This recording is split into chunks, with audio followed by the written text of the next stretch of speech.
Paano mag-less work but more income? Well, friends, may 6 answers tayo sa question na ito.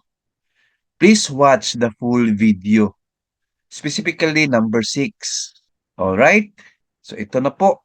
Number 1, leverage through people or employees. Importante yan, may employees tayo sa ginagawa natin na undertaking or negosyo. Number 2, leverage by education. Opo, importante may knowledge tayo or know-how sa ginagawa natin. Number 3, leverage technology. Yes, friends, embrace technology kasi efficient tayo pag meron tayong technology. Leverage system. Opo, importante may system tayo para organized and effective yung operations natin.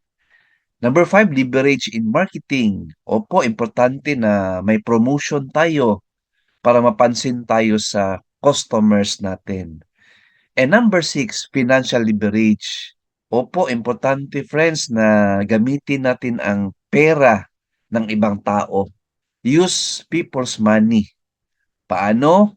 Mag-loan tayo or business loan. No worries po sa payment kasi pag may income na tayo sa business, yan yung pambayad natin sa business loan.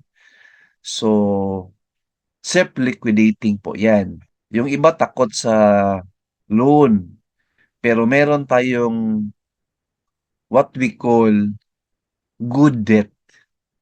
Opo.